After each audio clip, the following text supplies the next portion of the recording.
নবীদের বৈশিষ্ট্য হচ্ছে নবীরা যেখানে মারা যায় ওখানেই কবর দিতে হয়। জানেন এটা?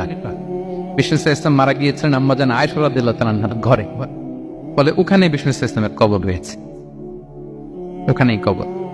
এবং ওই কবর দেওয়ার পরেই ওই কবর দেওয়া ঘরের ভিতরে আম্মাজান আয়েশা রাদিয়াল্লাহু তাআলা যতদিন বেঁচে ছিলেন ওখানেই ছিলেন কবরের পাশে। এরপরে বাবা মারা গেলেন আবু বকর, বিষ্ণু ইসলামের পাশে কবর দেয়া হলো, বাবা আর স্বামীর পাশেই থাকলেন। এরপর ওমরে ফারুক মারা গেলেন, ওনারও কবর দেয়া হলো। কিন্তু এখন তো আর বাবা আর স্বামীর সাথে পর্দা নাই, ওমরে ফারুকের সাথে তো পর্দা আছে। তো তখন তিনি ঘরটা হয়ে গেছে ছোট, 3টা কবরে অনেক জায়গা স্পেস নিয়ে গেছে। এখন অল্প একটু জায়গা পর্দা টাঙিয়ে দিলেন ওমরে ফারুকের সাথে পর্দা হিসেবে, ছোট্ট একটা জায়গায় যতদিন বেঁচে ছিলেন ওখানটাতেই ছিলেন।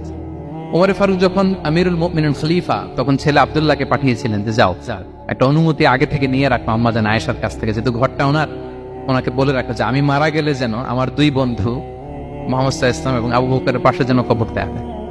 আব্দুল্লাহ এসে বলল, আব্বা জান তো এই পয়গাম পাঠিয়েছেন। আয়েশা রাদিয়াল্লাহু তাআলা বললেন, আমার খুব ইচ্ছা ছিল আমি আমার স্বামী এবং বাবার পাশে শোব, কিন্তু আমিরুল মুমিনিন যখন চেয়েছেন এটাকে আমি ফিরিয়ে দিতে পারি না।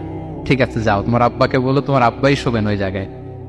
আচ্ছা, তো ওমরে ফারুক আপনারা জানেন অ্যাসাসিনেশনে ইন্তেকাল করেছেন, আত্মাইর আঘাতে, ছুরিকাঘাত করা হচ্ছে কয়েকবার, স্টেবিং। এত জখম হয়েছে দুধ দিলে ওই জায়গা দিয়ে দুধ বের হয়ে যায় না, বীজ পানি দিলে বের হয়ে যায়।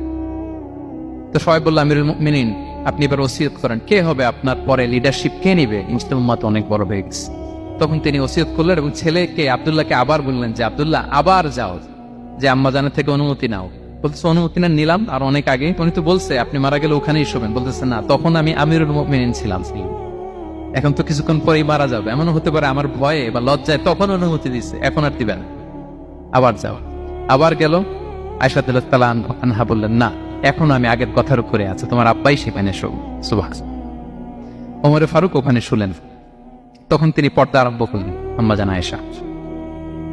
তাহলে রাসূল সাল্লাল্লাহু আলাইহি ওয়াসাল্লামের কবরটা হচ্ছে আম্মাজান আয়েশা রাদিয়াল্লাহু তাআলা আনহার ঘরের ভেতরেই। আপনারা মসজিদে নববী যারা ভিজিট করেছেন তারা জানেন যে আপনারা যখন কিবলামুখী হয়ে নামাজ পড়েন, বাম দিকে বিষ্ণু ইসলামের কবর, সেখানে রাসূল সাল্লাল্লাহু আলাইহি ওয়াসাল্লামের পাশে আবু বকর এবং ওমরে ফারুক রাদিয়াল্লাহু তাআলা আনহুমা শুয়ে আছেন। রাসূল সাল্লাল্লাহু আলাইহি ওয়াসাল্লামের কবর থেকে মিম্বার পর্যন্ত এই পুরো জায়গাটা রাউদাতুম মিন রিয়াদিল জান্নাহ, দুনিয়ার বুকে জান্নাতের একটা টুকরা। বিষ্ণু সাল্লাল্লাহু আলাইহি ওয়াসাল্লাম ইন্তেকালের আগে ওনাকে অপশন দেয়া হয়েছে, নবী আপনি চাইলে থেকে যেতে পারেন আজীবন, আর চাইলে আমার কাছে চলে আসতে পারেন, এই হ্যাভ অপশন। বিষ্ণু সাল্লাল্লাহু আলাইহি ওয়াসাল্লাম তার রবের সাথে সাক্ষাৎকে চুজ করেছেন এবং ইন্তেকালের আগে তিনি পড়েছিলেন আল্লাহুম্মা গফিরলি ওয়ারহামনি ওয়ালহিকনি বির রফিকিল